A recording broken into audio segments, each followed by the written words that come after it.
20장 예수님께서 성전에서 사람들을 가르치시며 복음을 전하고 계셨습니다.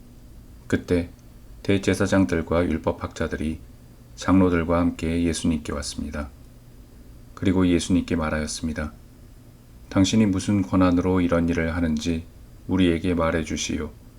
누가 이런 권한을 당신에게 주었소? 예수님께서 그들에게 대답하셨습니다. 나도 한 가지 물어보겠다. 내게 말하여라. 요한의 세례가 하늘로부터 왔느냐 아니면 사람에게서 왔느냐? 그들이 서로 의논하여 말했습니다.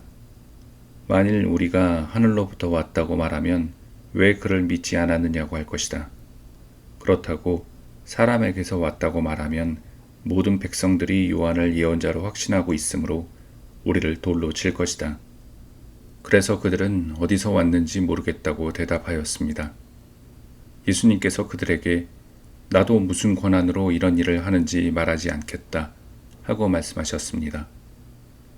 예수님께서 사람들에게 이런 비유를 말씀하셨습니다. 어떤 사람이 포도원을 만들어 농부들에게 세를 주고 오랫동안 여행을 갔다. 포도철이 되어 그 사람은 포도원의 수확 중에서 얼마를 거두려고 종 하나를 농부들에게 보냈다.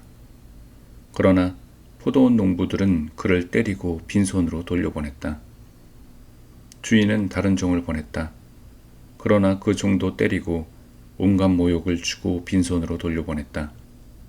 주인은 세 번째 종을 보냈다. 이 종에게도 농부들이 상처를 입혀 쫓아내었다.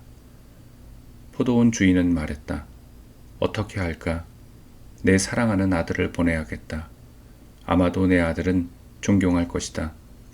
포도원 농부들이 그를 보고 서로 의논했다. 이 사람은 상속자다. 이 사람을 죽여 유산을 우리가 가로채자. 그들은 아들을 포도원 밖으로 끌어내어 죽였다. 그러면 포도원 주인이 농부들을 어떻게 하겠느냐? 그가 돌아와 포도원 농부들을 죽이고 포도원은 다른 사람들에게 넘길 것이다. 사람들이 이 말씀을 듣고 말했습니다. 그런 일이 제발 일어나지 않았으면 좋겠습니다. 예수님께서 그들을 바라보시며 말씀하셨습니다. 그러면 건축자들의 버린 돌이 집 모퉁이의 머릿돌이 되었다고 기록된 것은 무슨 뜻이냐? 누구든지 그 돌 위에 떨어지는 사람은 부서질 것이요. 이 돌이 누구 위에 떨어지든지 그를 가루로 만들 것이다. 율법학자들과 대제사장들이 예수님께서 이 비유를 자기들을 빗대어 하신 말씀인 줄 알았습니다. 그래서 즉시 예수님을 찾기를 바랐으나 사람들을 두려워하였습니다. 율법학자와 대제사장들은 예수님을 지켜보았습니다. 그리고 의로운 사람인 척 가장한 정탐꾼을 보내서 예수님께서 하시는 말씀 가운데 트집을 잡으려고 하였습니다. 그리고는 예수님을 총독에게 넘기려고 하였습니다. 이들이 예수님께 물었습니다. 선생님, 우리는 선생님이 옳게 말씀하시고 가르치시는 것을 압니다. 선생님은 차별을 하지 않으시며 진실되게 하나님의 길을 가르치시는 것을 압니다. 우리가 가이사에게 세금을 바치는 것이 옳습니까? 옳지 않습니까? 예수님께서 이들의 계략을 아시고 말씀하셨습니다.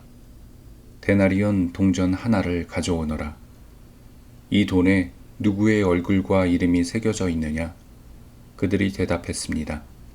가이사의 것입니다. 예수님께서 그들에게 말씀하셨습니다. 가이사의 것은 가이사에게, 하나님의 것은 하나님께 바쳐라. 그들은 사람들 앞에서 예수님의 말씀을 트집 잡을 수 없었습니다. 오히려 예수님의 대답에 놀라서 말문이 막히고 말았습니다. 부활이 없다고 하는 사두개파 사람들 가운데 몇몇이 예수님께 왔습니다. 그리고 예수님께 물었습니다. 선생님, 모세는 형이 자식 없이 아내를 두고 죽으면 동생이 형수와 결혼하고 형을 위해서 자식을 낳아야 한다고 했습니다. 그런데 7 형제가 있었습니다. 첫째가 아내를 얻었으나 자식이 없이 죽었습니다. 그리고 둘째도 자식 없이 죽었습니다. 셋째도 마찬가지였습니다. 결국 7 형제가 모두 자식이 없이 죽었습니다. 마침내 그 여자도 죽었습니다. 그러면 부활 때 그는 누구의 아내가 되어야 합니까? 7 형제가 모두 그를 아내로 맞이하였으니 말입니다. 예수님께서 그들에게 말씀하셨습니다. 이 세대의 아들들은 장가 가고 시집간다.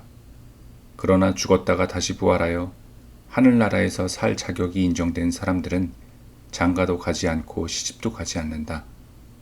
그들은 천사들과 같아서 다시 죽을 수도 없다. 그들은 부활의 아들들이므로 하나님의 자녀들이다. 죽은 사람들의 부활에 대해서는 모세도 떨기나무가 나오는 대목에서 잘 보여주었다. 모세는 주님을 아브라함의 하나님, 이삭의 하나님, 야곱의 하나님이라고 하였다. 하나님은 죽은 사람들의 하나님이 아니라 살아있는 사람들의 하나님이시다. 이들 모두는 하나님께 대하여 살아있다. 율법학자 몇 사람이 대답하였습니다. 선생님, 옳은 말씀을 하셨습니다. 사람들은 예수님께 감히 더 이상 묻지 못하였습니다. 예수님께서 그들에게 말씀하셨습니다. 사람들이 왜 그리스도를 다윗의 아들이라고 하느냐? 다윗이 시편에서 직접 말하였다. 주께서 내 주에게 말씀하셨습니다. 너는 내 오른쪽에 앉아라. 내가 내 원수들을 내 발판으로 삼을 때까지. 다윗이 그리스도를 주님이라고 하였는데 어떻게 그리스도가 다윗의 자손이 되겠느냐? 모든 백성들이 듣고 있을 때에 예수님께서 제자들에게 말씀하셨습니다. 모든 백성들이 듣고 있을 때에 예수님께서 제자들에게 말씀하셨습니다. 율법 학자들을 주의하여라. 이들은 긴 옷을 입고 다니는 것을 좋아하며 시장에서 인사받는 것과 회당과 잔치에서 윗자리를 좋아한다. 이들은 과부의 집을 삼키며 남에게 보이려고 길게 기도한다. 이들은 더 큰 심판을 받을 것이다.